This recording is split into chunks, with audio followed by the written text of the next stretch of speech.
का उद्घाटन करके साफ कर दिया है कि आने वाले समय में पेट्रोल व डीजल की बढ़ती कीमतों को थामने का यही एकमात्र रास्ता होगा। इसी मार्ग से भारत पेट्रोलियम पदार्थों के आयात को कम करके बाजार में मोटर वाहन ईंधन के मूल्यों में कमी कर सकता है। फिलहाल भारत 80% के लगभग कच्चे पेट्रोलियम तेल का आयात करके घरेलू मांग को पूरा करता है। हकीकत यह है कि भारत का जितना कुल वार्षिक बजट होता है उसकी लगभग आधी धनराशि के करीब का भारत को पेट्रोलियम पदार्थों का आयात करना पड़ता है। कोरोना काल को छोड़कर यह स्थिति भयावह इसलिए है कि भारत एक विकास की ओर अग्रसर अर्थव्यवस्था है और इसका वाणिज्यिक निर्यात पिछले कुछ वर्षों से आनुपातिक रूप से नहीं बढ़ रहा है। इसकी विकास दर लगातार कम हो रही है। भारत का विदेश व्यापार घाटा बढ़ने का प्रमुख कारण कच्चे तेल व सोने का भारी मिकदार में आयात होना है। भारत पूरी दुनिया में स्वर्ण धातु का सबसे बड़ा आयातक देश भी है। बेशक सोने का कोई विकल्प नहीं हो सकता, मगर पेट्रोलियम ईंधन के विकल्प की खोज में भारत समेत वे अन्य देश भी प्रयासरत रहे हैं, जिनमें इसका उत्पादन बहुत कम होता है। इन्हीं वैज्ञानिक प्रयासों से यह पाया गया कि यदि पेट्रोल में 20% एथेनॉल मिलाया जाए तो वाहनों की कार्य क्षमता पर कोई असर नहीं पड़ता और उनकी इंजन टेक्नोलॉजी में ज्यादा सुधार की जरूरत नहीं पड़ती। यही देखते हुए सबसे पहले 1999 से 2004 तक सत्ता में रही वाजपेयी सरकार के दौरान पेट्रोल में एथेनॉल मिश्रित करके इसे बेचने की योजना पर श्री राम नाईक के पेट्रोलियम मंत्री रहते काम शुरू किया गया था। इसके बाद मनमोहन सरकार ने भी इस योजना पर काम जारी रखा और पेट्रोल व एथेनॉल की ब्लेंडिंग को गति दी, जिससे आयात कम हो सके। शुरू में इसका अनुपात 5% के लक्ष्य पर रखा गया, परंतु विगत वर्ष मोदी सरकार ने 2022 तक इसे बढ़ा कर 10% कर दिया। अब प्रधानमंत्री ने घोषणा की है कि 2025 तक पेट्रोल में 20% एथेनॉल मिलाया जाएगा। जाहिर है इससे पेट्रोल की कीमतें कम होगी। डीजल में भी इसका मिश्रण किया जाएगा, मगर इसके लिए 10% मिश्रण 2030 तक होगा। अब सवाल यह है कि एथेनॉल बनता कहाँ है और कैसे बनता है।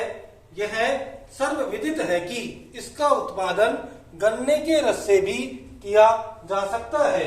भारत में चीनी मिलों की अपार संख्या है जहां गन्ने का ही उपयोग होता है। इन मिलों में ही शायद उत्पाद के रूप में इसका उत्पादन होगा। इसके असर से गन्ना उत्पादक किसानों की आय बढ़ने का रास्ता भी खुलेगा। इसके साथ ही अन्य कृषि कचरे से भी एथेनॉल का उत्पादन किया जा सकता है। संसद की पेट्रोलियम विभाग की स्थायी समिति ने भी सुझाव दिया था कि एथेनॉल मिश्रण की मात्रा धीरे धीरे बढ़ाते रहना चाहिए, मगर ये सब दीर्घकालीन उपाय है। निश्चित रूप से इससे भारत में पेट्रोल की कीमतों पर असर होगा और भारत इस क्षेत्र में आत्मनिर्भर होता चला जाएगा। मगर फौरी तौर पर हम क्या करें जिससे आम जनता को लगातार बढ़ती कीमतों से राहत मिले। अब पेट्रोल की कीमतें 100 रुपए प्रति लीटर के आसपास घूम रही है। पेट्रोल व डीजल की कीमतों को यदि हम जीएसटी के घेरे में लाते हैं तो राज्यों के आय स्रोत पूरी तरह सूख जाएंगे और उनकी वित्तीय हालत और ज्यादा बिगड़ेगी। दूसरा रास्ता यही बचता है कि इस पर केंद्रीय शुल्कों में कमी की जाए, खासकर उत्पाद शुल्क पर। फिलहाल इसकी कीमतें अंतर्राष्ट्रीय बाजार से बंधी हुई है और प्रतिदिन इसके भाव तय होते हैं। इस प्रकार से पेट्रोल मुद्रा में परिवर्तित हो चुका है। अंतर्राष्ट्रीय मुद्रा डॉलर से इसके भाव बंधे होते हैं और इसमें उतार चढ़ाव आने का सीधा असर इसके दामों पर पड़ता है। ठीक सोने की भी यही स्थिति है। सोने के रोजाना भाव भारत के सर्राफा व्यापारी अंतर्राष्ट्रीय भाव देखकर खुद ही तय कर लेते हैं। यही स्थिति अब पेट्रोलियम उत्पादक कंपनियों की है, परंतु विकास की ओर अग्रसर अर्थव्यवस्था में यह प्रणाली अन्य बाजार मूलक तत्वों को भी प्रभावित करती है। खास तौर पर उपभोक्ता मूलक सामग्री को इसमें सेवा क्षेत्र व कृषि क्षेत्र भी शामिल होता है। पेट्रोल का उपयोग मूलतः उत्पादनशील गतिविधियों में होता है, जबकि सोने का उपयोग निठल्ले निवेश में होता है। इस अंतर को भी हमें समझना पड़ेगा। अतः पेट्रोलियम पदार्थों पर उत्पाद शुल्क को तार्किक बनाने की मांग अक्सर उठती रहती है। कुछ दक्षिण एशियाई देशों ने पेट्रोल व डीजल की कीमतों का मूल्य पैमाना प्राइस बैंड तय किया हुआ है, जिसके अनुरूप वे उत्पाद शुल्क की दर में घट-बढ़ करते रहते हैं। उससे अर्थव्यवस्था के मानकों पर असर नहीं पड़ पाता। इस बारे में हमें गंभीरता पूर्वक अध्ययन करना चाहिए। इसका अर्थ होता है कि अंतर्राष्ट्रीय बाजार में कच्चे तेल की कीमत घटने बढ़ने का असर उपभोक्ताओं पर नहीं पड़ेगा।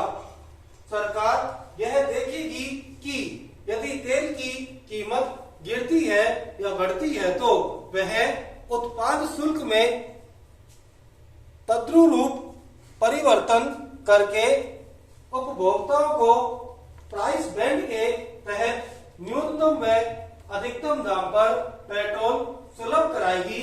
और इस क्रम में यदि तेल कंपनियों को घाटा होता है तो वह उसकी भरपाई अगले वर्ष प्राइस बैंड तय करके करेगी। हमारे देश में विशेषज्ञों की कमी नहीं है।